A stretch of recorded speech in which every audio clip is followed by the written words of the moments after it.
오늘 본문은 너무도 익숙한 낙타와 바늘귀로 유명한 본문이죠. 부자가 하나님 나라에 들어가는 것보다 낙타가 바늘귀로 들어가는 것이 더 쉬울 거라는, 적어도 한 번 이상은 들어보셨을 그런 본문의 말씀일 겁니다. 오늘은 이 말씀이, 이 비유의 말씀이, 낙타와 바늘귀의 비유의 말씀이 어떤 배경에서 시작되었는지 그 부분을 살펴보려고 합니다. 왜 주님께서 낙타와 바늘귀 부자에 대한 이야기를 말씀하셨는지, 오늘도 이 주의 말씀을 통해서 그 말씀이 들려지고 또 이해되게 하시는 성령 하나님의 긍휼과 은혜가 우리 모두에게 임하기를 간절히 소원합니다. 17절입니다. 같이 읽죠. 시작. 예수께서 길에 나아가실새 한 사람이 달려와서 꿇어앉아 묻자오되 선한 선생님이여 내가 무엇을 하여야 영생을 얻으리까? 한 사람이 예수님에게로 달려옵니다. 그러더니 냅다 꿇어앉아서 예수님께 질문을 합니다. 아주 급한 모습입니다. 아주 절박한 그런 모습입니다.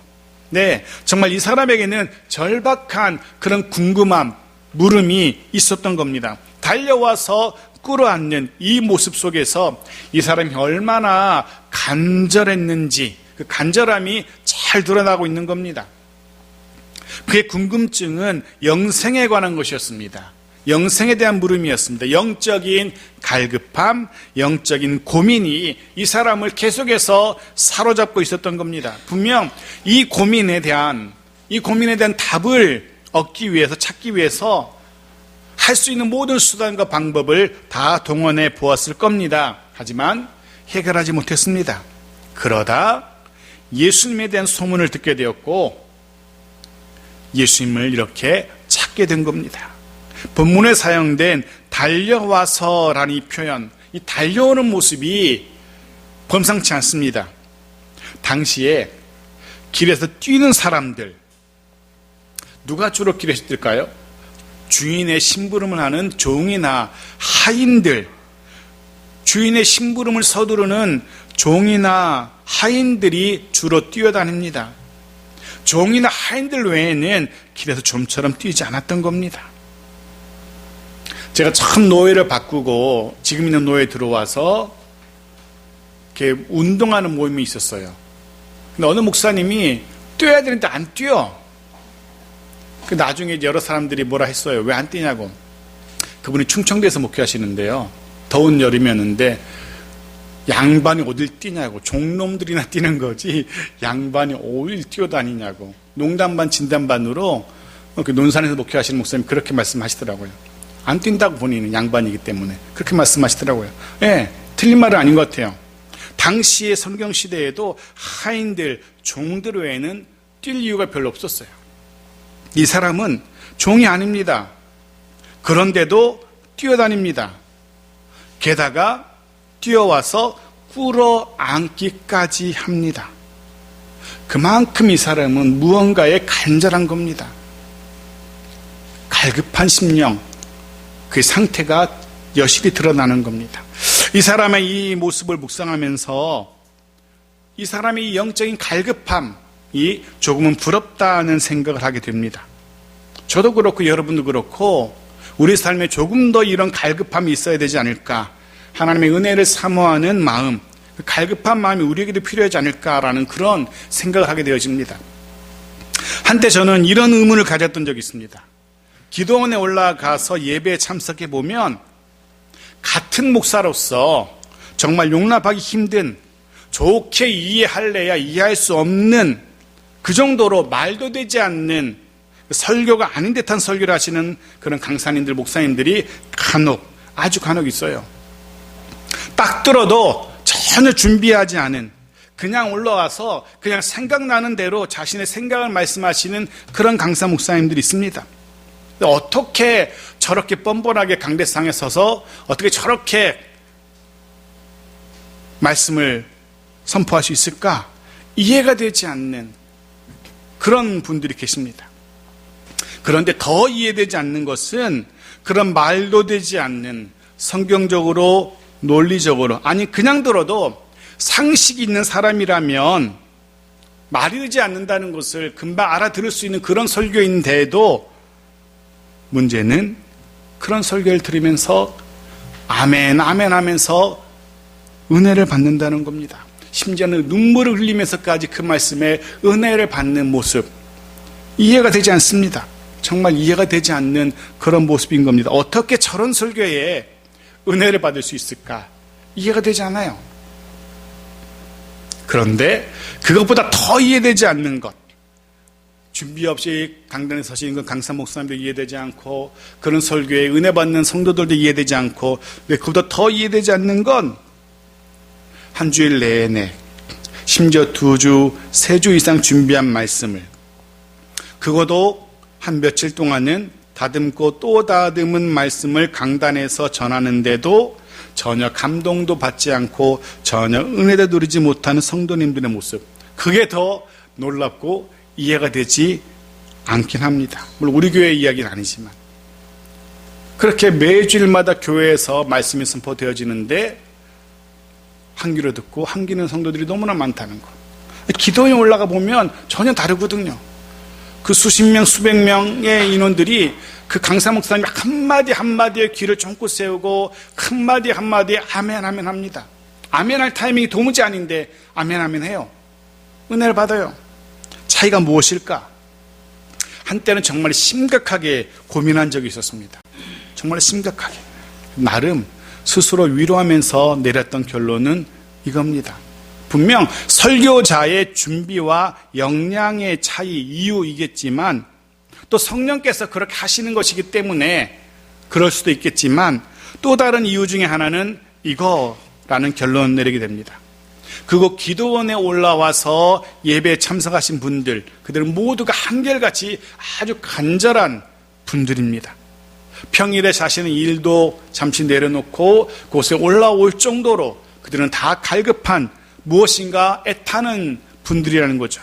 그곳 기도원에 올라오는 분들은 모두 은혜를 사모하고 또 사모하는 분들이라는 겁니다.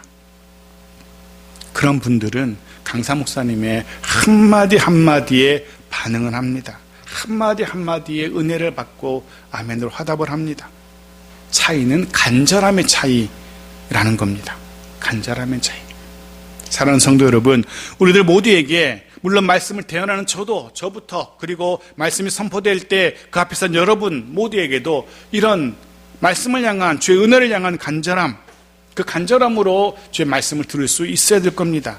정말 사모함으로 말씀 앞에 서는, 그 말씀에 귀 기울이는 그런 저와 여러분 우리 모두이기를 주의 이름으로 축복합니다. 자, 같은 장면을 기록하는 마태는 이 사람이 달려와서 무릎 꿇은 이 사람이 청년이라는 정보를 우리에게 제공해 줘요. 또 같은 장면을 기록하는 누가는 이 사람이 관원이라는 또 다른 사실도 알려줍니다. 그리고 우리가 읽었던 본문 25절의 이 사람은 부자라는 사실도 우리가 알려주죠. 자, 종합해 보면 이 사람은 부자고 젊은 청년이고 동시에 관원이었던 겁니다. 지금으로 말하자면 부자면서 젊은 나이에 공무원이라는 안정된 직업을 가진 청년인 겁니다. 무슨 생각이 드십니까? 남부러울 것이 없는 그런 젊은인 겁니다. 앞날이 보장된, 장래가 밝은, 근심 걱정 없을 것 같은 그런 사람처럼 보입니다. 그렇지만 그런 그에게 해결할 수 없었던, 해결되지 않았던 문제, 도무지 답을 찾을 수 없었던, 그래서 갈급했던, 답답했던 영적인 궁금증이 하나 있었습니다. 그가 주님께 묻죠. 무엇을 하여야 영생을 얻으리까? 무엇을 하여야 영생을 얻으리까? 어떻게 해야지 하나님 나라에 들어갈 수 있습니까? 라는 그런 물음이었습니다. 이 물음이 이 청년으로 하여금 잠 못 자게 하고 근심하게 하고 염려하게 하고 답답해하게 했던 겁니다. 자, 먼저 냉정하게 이 청년의 간절함과는 별개로 우리 이 청년의 물음 속에서 이 청년이 잘못 생각한 것 한 가지를 발견할 수 있어야 됩니다. 분명 이 청년에게는 영적인 간절함이 있었습니다. 그 영적인 간절함으로 주님을 찾았고 그 앞에 달려왔습니다. 근데 이 청년이 잘못 크게 착각한 것이 하나 있습니다. 무엇일까요? 이 청년의 물음 속에 잘못된 것, 바로 이겁니다. 무엇을 하여야? 네, 무언가를 해야만 영생을 얻을 수 있다는, 무언가를 해야만 하나님 나라에 들어갈 수 있다는 이 생각이 잘못된 생각이었던 겁니다. 하나님의 나라는 무언가를 해야만 들어갈 수 있는 그런 곳이 아닙니다. 영생은 내가 무언가를 해야만 획득할 수 있는 그런 게 아니라는 겁니다. 마치 하나님이 기뻐하시는 것들을 하나씩 할 때마다 포인트가 쌓이고 일정한 포인트가 되어야 하나님 나라에 들어가는 입장권을 받는 것 같은 그런 게 아니라는 겁니다. 하나님 나라는 그렇게 들어갈 수 있는 곳이 아닙니다. 영생은 그렇게 얻을 수 있는 게 아닙니다. 기억하십시오. 하나님의 나라는 우리가 무언가를 해야만 들어갈 수 있는 그런 나라가 아닙니다. 하지만 청년은 그렇게 생각했던 겁니다. 하나님의 나라는 무언가를 해야만 들어갈 수 있는 나라가 아니라 하나님 나라의 백성이면은 누구나 들어갈 수 있는 나라입니다. 그리고 그 나라의 백성 되는 방법, 길은 오직 한 가지, 예수 그리스도를 믿는 것 외에는 없습니다. 예수 그리스도를 주로 고백하는 믿음만 있으면 하나님 나라의 백성 되어지고 하나님 나라에 들어갈 수 있게 되는 겁니다. 하지만 이 청년은 자신이 무언가를 해야만 그 나라에 들어갈 수 있다고 생각했습니다. 안타깝게도 지금 이 시대에도 그렇게 생각하는 이들이 많이 있습니다. 무언가를 해야만, 선을 쌓아야만 천국에 들어갈 수 있다고 생각합니다. 이 청년이 그랬던 것처럼. 그러다 보니까 또 다른 선을 찾게 되고 또 다른 선을 찾게 되고 어떤 선을 더 해야 될지 물음이 생기게 되는 겁니다. 그 물음에 대한 답을 찾기 위해서 고민하게 되는 겁니다. 주님께서 이 청년의 물음에 답을 하십니다. 18절 말씀 보십시오. 같이 읽죠. 시작. 예수께서 이르시되 내가 어찌하여 나를 선하다 일컫느냐? 하나님 한 분 외에는 선한 이가 없느니라. 주님의 답이 무엇입니까? 아니, 그 전에 청년의 질문을 다시 한번 생각해 보십시오. 청년의 질문은 이것이었습니다. 무엇을 하여야 영생을 얻으리까? 였습니다. 근데 주님의 대답이 좀 이상합니다. 주님이 청년이 제기한 질문의 핵심을 잘못 파악한 것처럼 보이죠. 무엇을 하여야 라고 물었으면 이것저것 뭐 이렇게 말씀하는 게 그게 정답이잖아요. 그게 제대로 된 답이잖아요. 근데 주님은 아닙니다. 선에 대한 말씀을 하기 시작하십니다. 이 청년은 주님을 선한 선생으로 불렀는데 주님은 이 청년이 생각하고 있는 선이라는 개념에 대한 말씀으로 말씀을 시작하십니다. 주님은 이렇게 선언하죠. 주님은 하나님 한 분 외에는 선한 이가 없다라고. 하나님 한 분 외에는 선한 이가 없다라고. 실제로 당시 아무리 유명한 랍비라 할지라도, 아무리 학문이 깊은 랍비라 할지라도 선하다라는 호칭은 들을 수 없었다라고 합니다. 자신도 그런 단어를 쓸 수 없었고요. 그 누구도 선이란 단어를 함부로 쓸 수 없었답니다.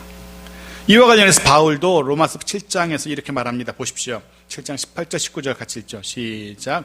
내 속 곧 내 육신에 선한 것이 거하지 아니하는 줄을 아노니 원하는 내게 있으나 선을 행하는 것은 없노라. 내가 원하는 바 선은 행하지 아니하고 도리어 원하지 아니하는 바 악을 행하는도다. 아멘. 그렇습니다. 사람은 누구도 선한 존재가 될 수 없는 겁니다. 사람 그 누구도 선을 행할 수 없는 겁니다. 당연히 사람이 선한 행위로 영생을 얻는다는 것은 아예 불가능한 겁니다. 주님 지금 그 사실을 지금 지적하고 계시는 겁니다. 사실 이 한마디로 이 청년의 물음에 충분한 답이 됩니다. 사람 그 누구도 천국에 들어갈 수 있을 정도의 선을 행할 수 없다라는, 무엇을 하여야 영생을 얻으리까? 주님의 답은 없다는 겁니다. 사람은 무엇을 한다 할지라도 그것으로 영생을 얻을 수 없다. 그건 자체가 불가능하다. 이게 주님의 답입니다. 이것으로 충분한 답이 됩니다. 자, 여기서 좀 더 생각해 봅시다. 그럼 어떻게 영생을 얻을 수 있습니까? 어떻게 하나님 나라에 들어갈 수 있습니까? 조금 전 답을 드렸습니다. 하나님 나라의 백성이면 됩니다. 그런데 그 다음 제기되는 물음은 이겁니다. 그럼 누가 하나님 나라의 백성일까? 하는 궁금증이 생기게 되죠. 답은 하나님이 하나님 나라의 백성으로 선택한 사람, 그 사람이 하나님의 백성입니다. 또 문제는 우리는 그가 누군지 알 수 없다는 겁니다. 누가 하나님이 하나님 나라의 백성으로 택한 사람인지, 누가 하나님 나라에 들어갈 수 있는 사람인지 하나님은 아시지만 우리는 알 수 없다는 거죠. 하지만 다행스럽게도 마치 열매로 그 나무가 어떤 나무인지 알듯이 어떤 사람이 하나님 나라의 백성인지 알 수 있는 짐작할 수 있는 방법이 있다는 거죠. 그의 삶의 모습, 그 삶의 열매를 보면 알 수 있어요. 어떤 삶, 어떤 열매일까? 신명기 6장 5절 말씀 보십시오. 같이 읽죠. 시작. 너는 마음을 다하고 뜻을 다하고 힘을 다하여 내 하나님 여호와를 사랑하라. 적어도 하나님 나라의 백성은 이런 사람들입니다. 마음을 다하고 뜻을 다하고 힘을 다하여 하나님을 사랑하는 사람들, 이들이 하나님 나라의 백성이고 이들이 바로 영생을 얻게 될 자들일 겁니다. 사랑하는 성도 여러분, 하나님 나라의 백성들은 저와 여러분들입니다. 그럼 과연 이 말씀처럼 마음을 다하고 뜻을 다하고 힘을 다하여 하나님을 사랑하고 계신지 바라기는, 그렇게 하나님을 사랑하는 하나님 나라의 백성들인 저와 여러분, 이걸 축복합니다. 주님이 말씀을 이어가십니다. 19절입니다. 같이 읽죠. 시작. 내가 계명을 안 하니 살인하지 말라, 가난하지 말라, 도둑질하지 말라, 거짓 증언하지 말라, 속여 빼앗지 말라, 내 부모를 공경하라 하였느니라. 먼저 십계명의 말씀 중 사람과 관련된 계명들은 말씀하십니다. 왜 이런 말씀들을 이어가고 계신 걸까? 하나님을 향한 사랑이, 하나님의 백성의 증거라고 할 수 있는 하나님을 향한 사랑이 구체적으로 드러나는 것이 사람과의 관계에서이기 때문에 그렇습니다. 하나님을 사랑하는 사람은 하나님이 명령하신 계명들, 즉 이 말씀, 살인하지 말라, 가늠하지 말라, 도둑질하지 말라, 거짓 증언하지 말라, 속여 빼앗지 말라, 내 부모를 공경하라 는 하나님의 명령을 존중하고 적어도 지키려고 애쓸 것이기 때문입니다. 그런 사람이, 바로 이런 것들이 하나님을 향한 사랑의 증거이고 그가 하나님 나라의 백성이라는 증거일 겁니다. 주님은 지금 이 청년에게 그걸 확인하고 있는 겁니다.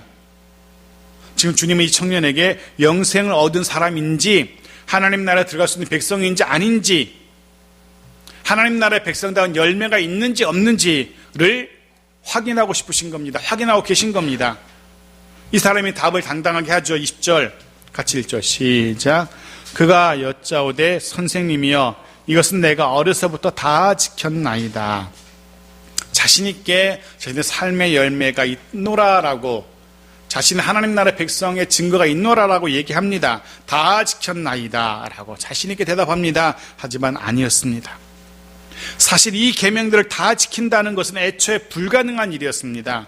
하나님 사랑, 이웃 사랑의 온전한 실천은 타락한 사람으로서는 아예 애초에 불가능한 일이었습니다. 그것이 불가능했기 때문에 그 문제를 해결하시려고 주님이 이 땅에 오셨던 거고요. 사람이 그것을 해결할 수 있었더라면, 하나님 사랑, 이웃 사랑을 완전히 다 할 수 있다면 예수님이 이 땅에 오실 필요가 없었죠. 타락한 인생은 그것이 불가능했기 때문에 주님이 그 문제를 해결하시려고 이 땅에 오셨던 거고요. 하지만 이 청년은 예수님의 이런 의도를 알아채지 못합니다. 그의 율법의 규정을 최대한 지켜보려고 애썼던 것, 노력했던 것, 그것으로 다 했다라고 착각하고 있는 겁니다. 바울도 그렇게 착각했던 적이 있습니다. 빌립보서 3장 6절 말씀 보십시오. 같이 읽죠. 빌립보서 3장 6절입니다. 시작. 열심으로는 교회를 박해하고 율법의 의로는 흠이 없는 자라. 율법의 의로는 흠이 없는 자라. 한때 스스로를 그렇게 생각했다는 겁니다. 한때 스스로 자신도 율법을 다 지켜 행했다라고 그렇게 착각했던 겁니다. 본문은 이 청년처럼 말입니다. 해서 주님이 이 사람의, 이 청년의 생각이 잘못됐다는 것 깨닫게 하십니다. 21절, 이제 주님의 본심이 나옵니다. 같이 읽죠. 시작. 예수께서 그를 보시고 사랑하사 이르시되 내게 아직도 한 가지 부족한 것이 있으니 가서 내게 있는 것을 다 팔아 가난한 자들에게 주라. 그리하면 하늘에서 보화가 내게 있으리라. 그리고 나와서 나를 따르라 하시니. 한 가지 부족한 것이 있으니 이 청년이 미처 생각하지 못했던 것이 있었다는 겁니다. 다 지켰다라고 착각했지만 실상은 그렇지 못했던 겁니다. 그게 부족한 것이 무엇입니까? 실제적인 열매가 없었던 겁니다. 노력은 했지만 율법을 지켜보려고 애는 썼지만 실제적으로 드러나는 열매가 없었던 겁니다. 주님은 그 열매를 지금 요구하고 계십니다. 어떻게 해요? 재물을 팔아서 가난한 자들에게 나눠주라는 말씀입니다. 구체적인 사랑의 실천을 주님은 말씀하고 계시는 겁니다. 구체적인 열매를 요구하고 계신 겁니다. 주님을 향한, 하나님을 향한 사랑이 구체적으로 드러나는 사람 사랑, 이웃 사랑, 그 구체적인 증거를 말씀하고 계시는 겁니다. 그런 겁니다. 하나님을 사랑한다는 것의 증거는 이웃을 사랑하는 것으로 드러납니다. 이웃을 사랑한다는 것의 증거는 재물을 팔아서 나눠주는 것으로 드러나야 한다. 이것이 주님의 말씀입니다. 아마도 이 사람은 뒤통수를 한 대 얻어맞은 느낌이었을 겁니다. 정말 생각지도 못했던 겁니다. 자신에게 부족한 것이 있으리라고는 진짜 한 번도 생각하지 못했을 겁니다. 율법을 다 지켰다라고 자신만만했는데 하지만 아니었던 겁니다. 미처 깨닫지 못했지만 주님의 이 한마디 말씀이 이 사람을 깨닫게 합니다. 그래서 그런 생각을 해봅니다. 주님의 이 말씀을 저와 여러분 우리에게 한번 적용해 봅니다. 우리에게 부족한 것은 무엇일까? 주님이 부자 청년에게 내게 한 가지 부족한 것이 있으니라고 말씀하시는 그 한 가지 부족한 것 우리에게 무엇일까? 미처 깨닫지 못하고 있었는데 주님의 이 말씀을 통해서 깨닫게 되는 것처럼 내가 미처 생각지 못했지만 내게 있는 부족한 건 무엇일까? 정말 1도 생각하지 못하고 있었는데 뜻하지 않은 기회에 예상 밖의 일을 통해서 때로 사람을 통해서 깨닫게 하시는 것들이 있으신지 모르겠습니다. 그런 깨닫게 하시는 은혜가 있기를 바랍니다. 나의 부족, 나의 모자람, 그걸 깨닫게 하시는 것, 깨닫게 되는 것, 그게 주의 은혜란 사실을 잊지 마십시오. 알아야지, 깨달아야지 고칠 수 있고 채울 수 있습니다. 해서 깨닫게 하시고 그리고 고치고 채우시는 주의 은혜가 우리 가운데 있기 원합니다. 여하튼 엄청난 충격에 빠진 이 사람이 놀라고 있을 때, 당황하고 있을 때 주님의 말씀이 이어지죠. 그리고 나를 따르라는 말씀이 이어집니다. 21절에는 중요한 동사가 4가지 등장합니다. 가라, 팔라, 주라, 따르라. 이 4가지의 중요한 단어가 등장합니다. 가라, 팔라, 주라, 따르라. 그리고 이 4가지가 주님을 따르는 제자의 모습일 겁니다. 제자도의 핵심, 그것이 바로 이 4가지입니다. 주님의 제자인 우리들은 우리의 사랑이, 우리의 손길이, 우리 도움이 필요한 이들에게 가야 합니다. 내가 있는 곳에서 주저앉아가지고 멀리 바라보면서 이래라 저래라 할 것이 아니라 우리는 가야 됩니다. 그리고 우리의 도움이 필요한 이들, 그들의 필요를 채워 주어야 합니다.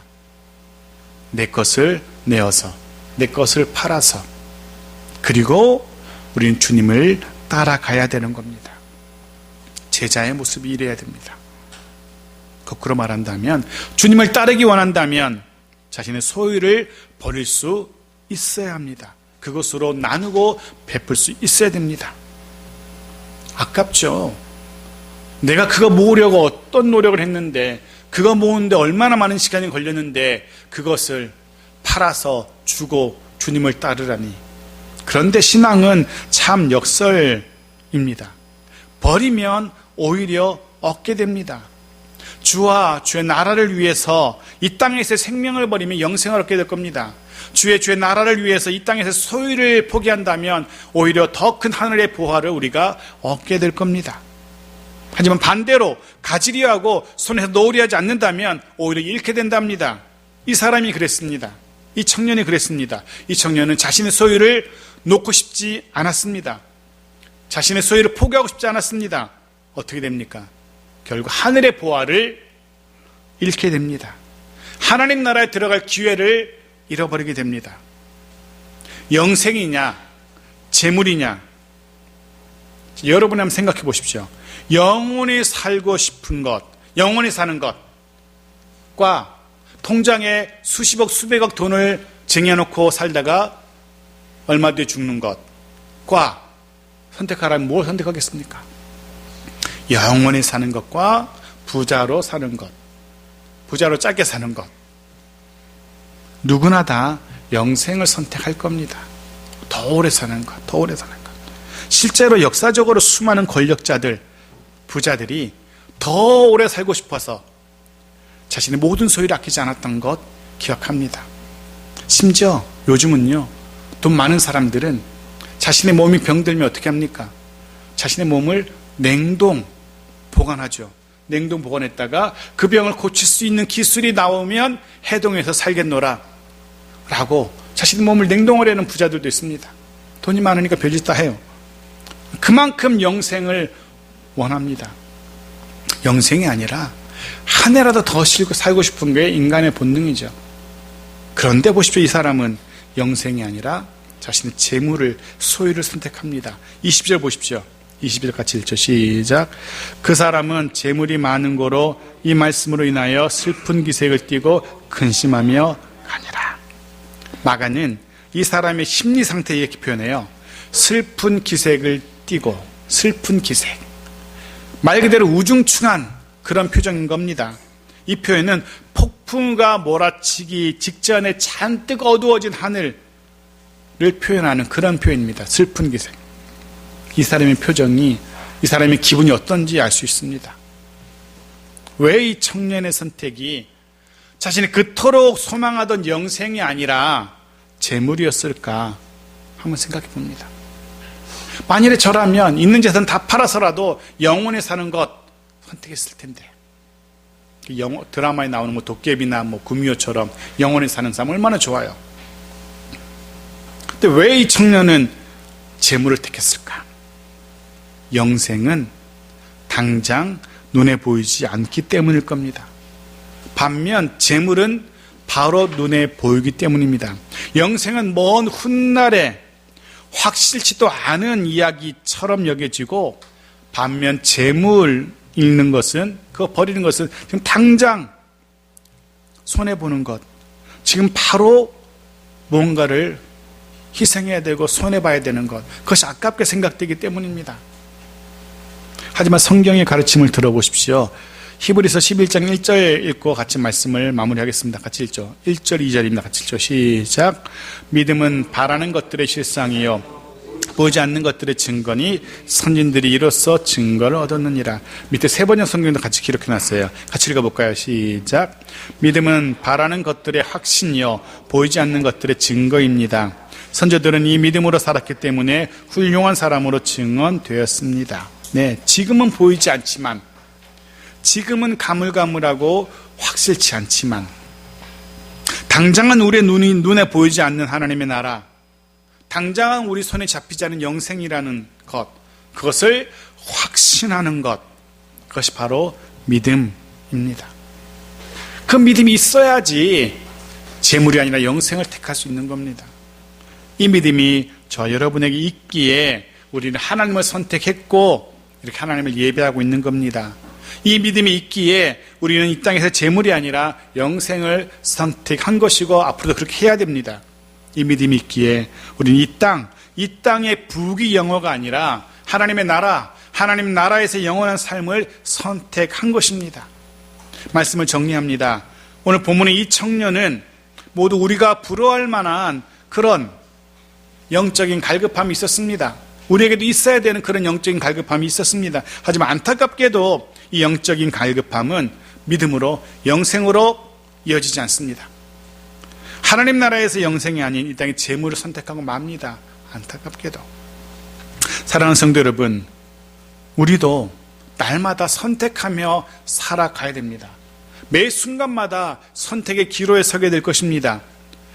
재물이냐 영생이냐, 이 땅에서의 삶이냐 하나님 나라의 삶이냐, 눈에 보이는 물질이냐 눈에 보이는 돈이냐, 아니면 눈에 보이지 않은 믿음이냐, 그 돈을 따라 살 것인가 그 믿음을 따라 살 것인가, 날마다 우리는 선택해야 됩니다. 믿음, 영생을 선택하는 우리들 모두이기를 간절히 축복합니다. 또 한 가지 분명히 기억하십시오. 믿음과 영생을 선택한 하나님 나라의 백성인 저와 여러분입니다. 그러하기에 우리의 삶에 그 증거가 하나님의 나라를 선택한 자다운 그런 증거, 열매가 있기를 바랍니다.